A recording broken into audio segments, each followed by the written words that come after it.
bendiga. Mi nombre es Sandra de Ventura. Ahora les estaré hablando de un esquema de los eventos futuros del libro de Apocalipsis. Que Dios les bendiga. Apocalipsis es un término griego, apocalipsis, que significa revelar, descubrir lo que está oculto. Escrito en el año 95 después de Cristo por el apóstol amado de Jesucristo, es decir, el apóstol Juan. Lo escribió en el tiempo donde la iglesia era perseguida. Había apatía a la palabra y muchas falsas enseñanzas. Y Jesús se lo revela al apóstol Juan y se lo da a conocer a los creyentes para darle aliento y esperanza. Este es el esquema de los eventos futuros que son revelados en el libro de Apocalipsis, que veremos a continuación de una manera desglosada. Antes de la revelación había sucedido un pasado eterno, en el cual el profeta Isaías había profetizado en el capítulo 53, versículo del 3 al 5, que vendría el Mesías a morir por nuestros pecados para darnos vida eterna.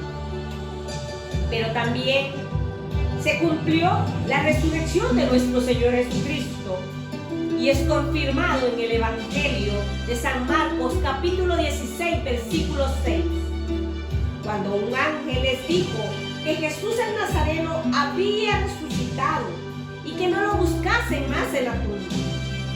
Y también es confirmado en Primera de Pedro, capítulo 1, versículo 3. Y después de todo esto, es cuando Jesús mismo le revelaría al apóstol Juan los eventos futuros. Apocalipsis es el mensaje de Jesucristo a su iglesia. De una manera general, el libro de Apocalipsis es dividido en 3 tiempos, según lo vería el apóstol Juan. Las cosas que has visto, las cosas que son y las cosas que han de ser después de esta. Y comienza con la aparición gloriosa de Jesucristo a su siervo Juan, ya entrando en años el apóstol Juan. Juan había visto las cosas que habían sucedido cuando el Mesías aún vivía. Vio milagros, sanidades, expulsiones de demonios y entre otros muchos milagros más que realizó nuestro Señor Jesús. Vio también cuando Jesús murió en la cruz y le vio resucitar. Cristo le dio esta visión a Juan y a todos los creyentes para consolarlos en las pruebas y les asegura que habrá un descanso para aquellos que aman a Dios. En este tiempo, Juan había sido encarcelado a causa del testimonio de Jesucristo, mencionado en Apocalipsis, capítulo 1, versículo 9 y capítulo 19, versículo 10, en la isla de Patmos. Ahora entramos en las cosas que son, que es el presente. Cuando Jesús se le apareció, la primera parte de su revelación fueron 7 cartas a los mensajeros de 7 iglesias en Asia. En Apocalipsis capítulo 2 y 3 se nos menciona que Juan estaba familiarizado con estas iglesias porque mucho de su ministerio había transcurrido en esta zona. Había muchas iglesias en esa región, pero Jesús escogió solamente a 7 de ellas para darles el mensaje. Veamos cuáles eran esas iglesias. La iglesia de Éfeso era una iglesia preocupada. A pesar de tener fe, paciencia y verdad doctrinal, había perdido su primer amor por Cristo. Al no arrepentirse, no obtendría el comer del árbol de la vida. La segunda iglesia, la iglesia de Esmirna, era una iglesia perseguida. Vivía un martirio a causa de la persecución, pero tenía un olor dulce delante de Dios y debía mantenerse fiel en medio de esa tribulación para obtener la corona de vida prometida por Jesús. La tercera iglesia, la iglesia de Pérgamo, era una iglesia descuidada que retenía falsas enseñanzas. Debía de arrepentirse para comer del maná escondido y les daría una piedrecita blanca como un nombre nuevo. La cuarta iglesia, la iglesia de Tiatira, iglesia negligente, tenía una mujer llamada Jezabel que lo inducía a fornicar. Tenía falsas enseñanzas y una corrupción doctrinal. Debían arrepentirse para obtener la autoridad sobre las naciones y se les daría la estrella de la mañana. La quinta iglesia, la iglesia de Sardis, era una iglesia sin poder y una fe agonizante estaba en ella, con apariencia de que estaba viva, pero en realidad estaba muerta espiritualmente. Sus obras habían sido halladas imperfectas. Debían cambiarlas para vestirse de vestiduras blancas y su nombre sería confesado delante de Dios. La sexta iglesia, la iglesia de Filadelfia, era perseverante. No se le acusó de nada porque estaba evangelizando y haciendo la misión correcta. Y si lograban retenerlo, serían columna en el templo de Dios. Y finalmente, la séptima iglesia, la iglesia Laodicea, que era una iglesia indiferente, no era fría ni caliente, vivía apostasía, considerándose ricos materialmente, pero eran pobres espiritualmente, y eso les cegaba a la vergüenza espiritual. Debían vencer para ser sentados juntamente con Cristo. Luego, el apóstol Juan verá una visión celestial, donde verá las cosas que han de ser después de estas, como habla Apocalipsis capítulo 1 y capítulo 5 versículo 14. Dice el capítulo 4 versículo 1: después de esto miré, y he aquí una puerta abierta en el cielo, y la primera voz que oí como de trompeta hablando conmigo dijo: sube acá y yo te mostraré las cosas que sucederán después de estas. Jesús le muestra las cosas que van a suceder después de estas.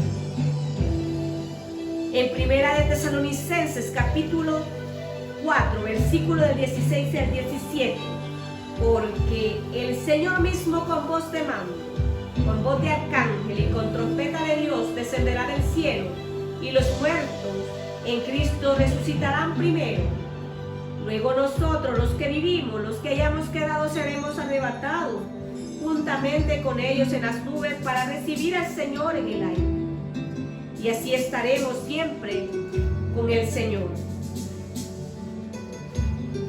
A continuación, las cosas que han de ser después de estas. Juan lloraba al ver que nadie podía abrir los sellos que se le habían revelado, pero Dios le muestra que solo el Cordero podía abrir los sellos.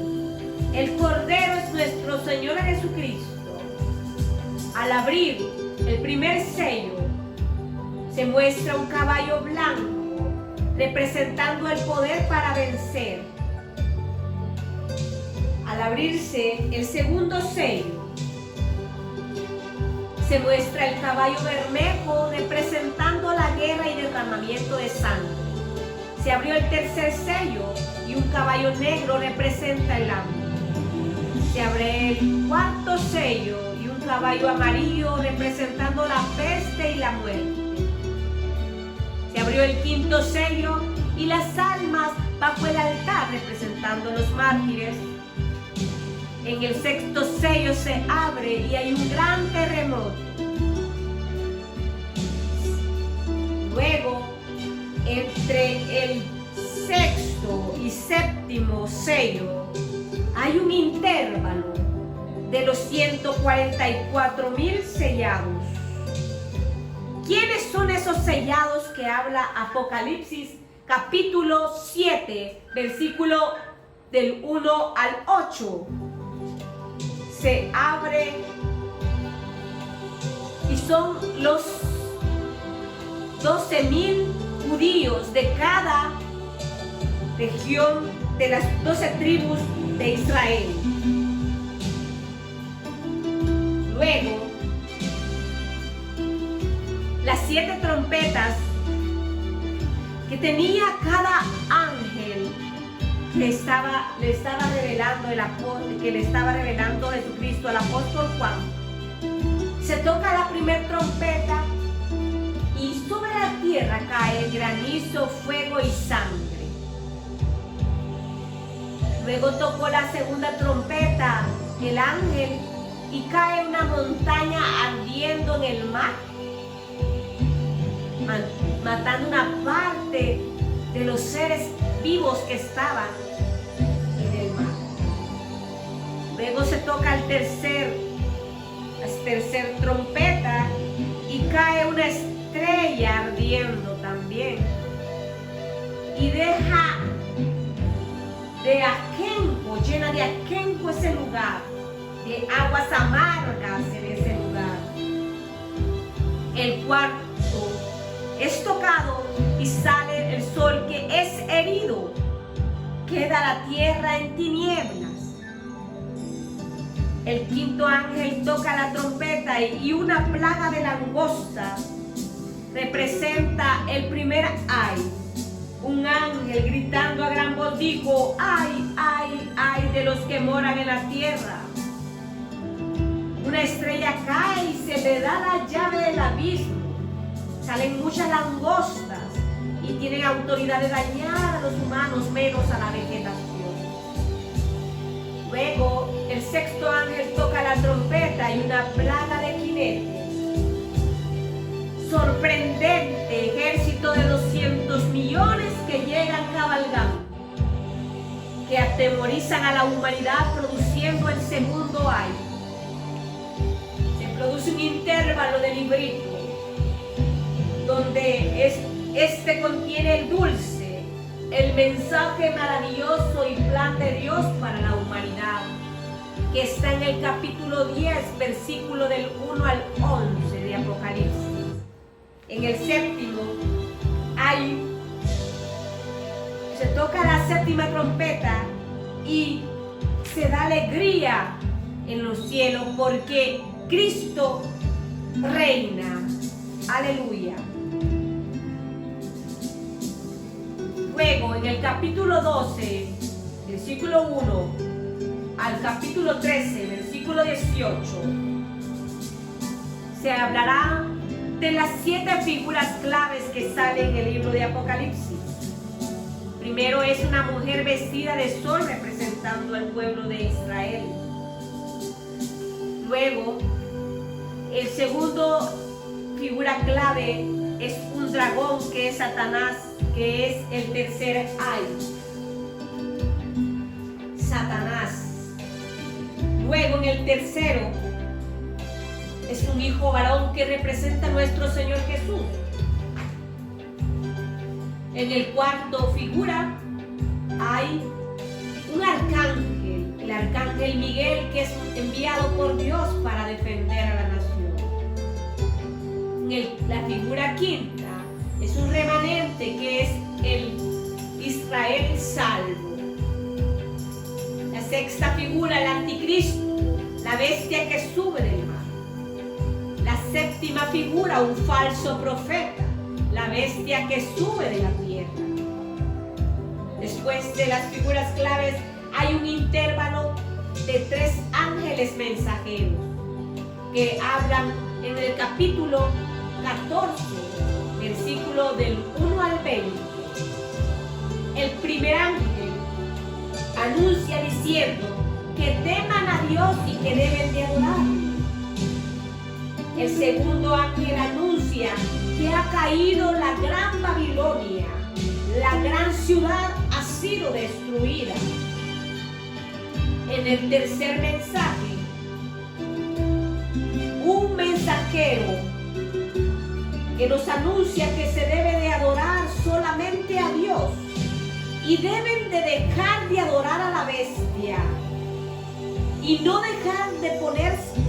deben dejar que se les ponga un sello en la frente o en la mano, porque esa marca producirá la ira de Dios sobre esos desobedientes. Luego, en ese momento de gran tribulación, se derramará la ira de Dios. Y lo habla en Apocalipsis capítulo 15, versículo 1 y capítulo 16, versículo 21, que nos habla de las 7 copas.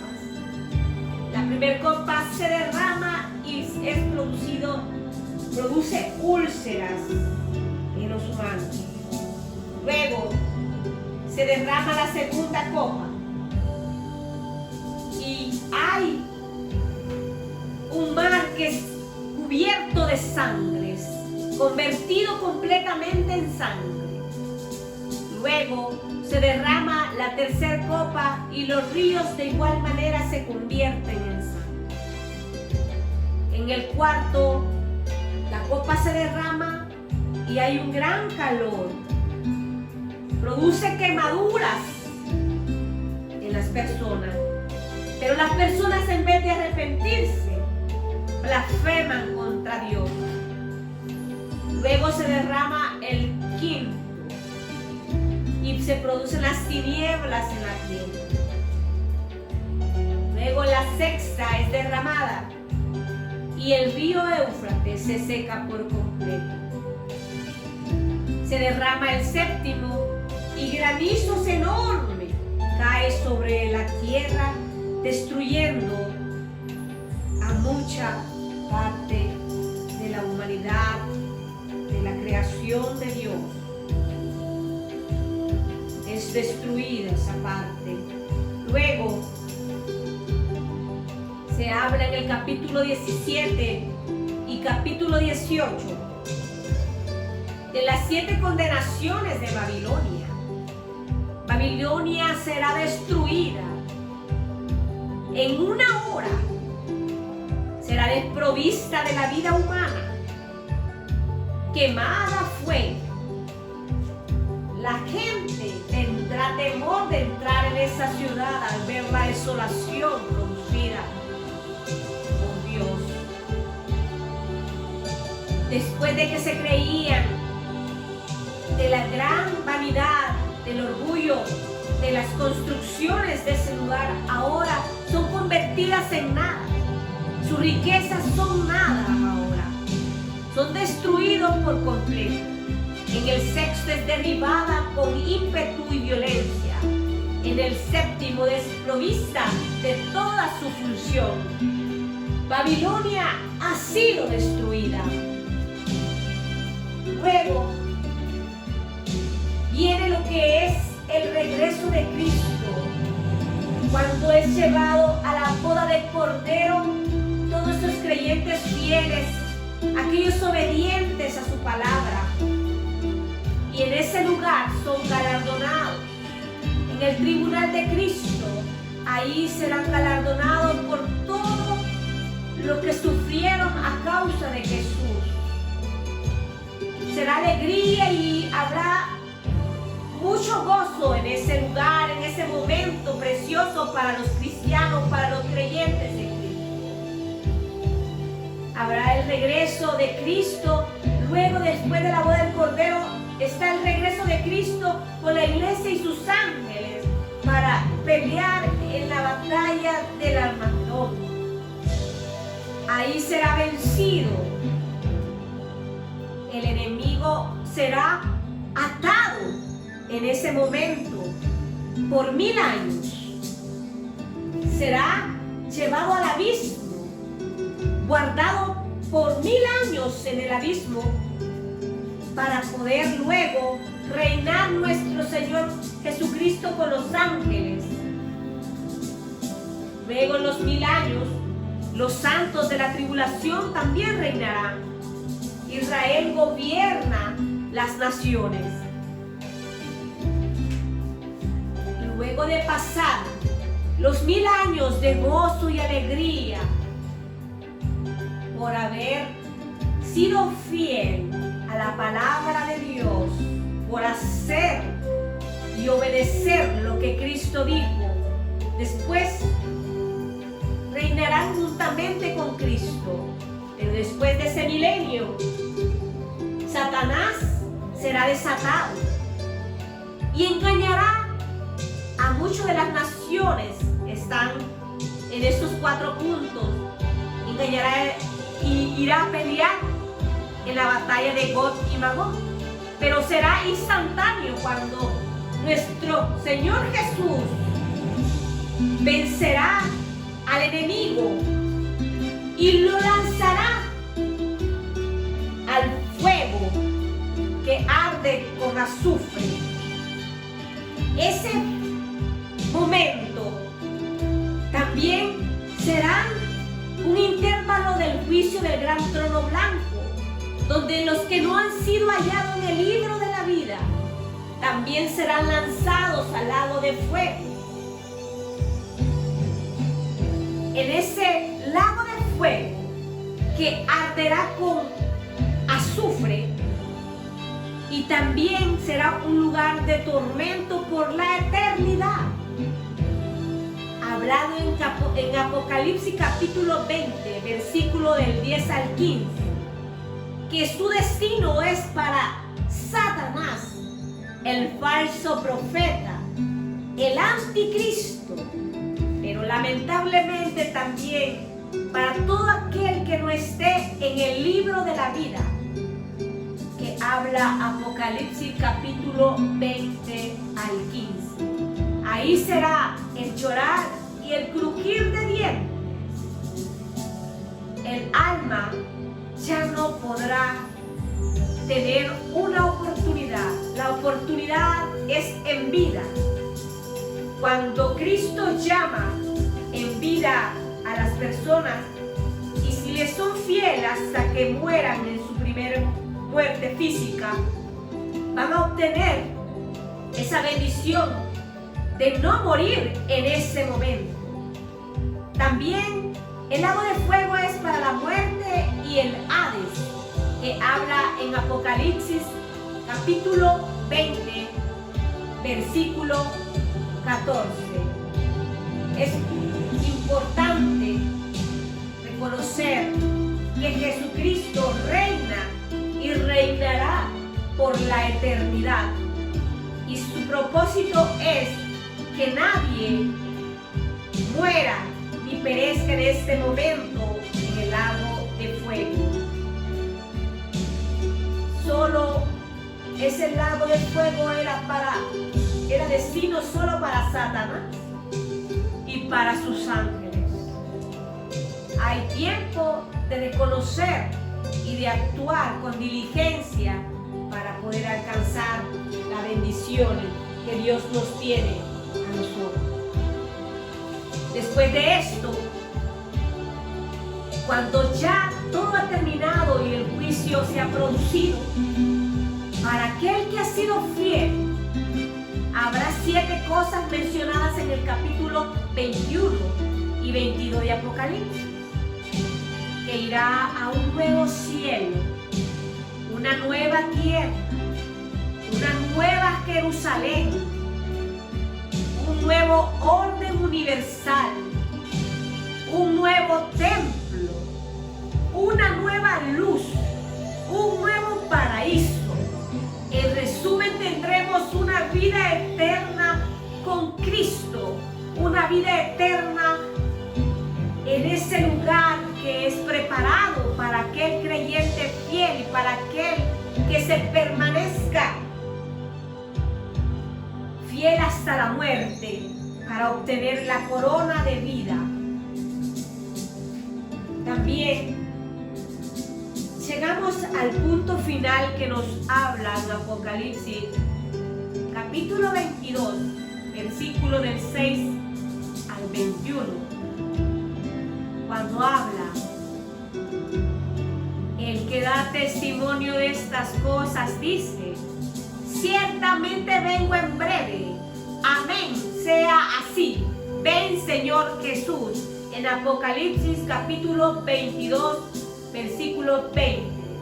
Y esto es el final del bosquejo. Todo lo que Jesucristo le reveló al apóstol Juan y a los creyentes para que sigamos fieles y sigamos amando lo que Cristo tiene preparado para los fieles. Que Dios les bendiga. Y muchas gracias por su atención.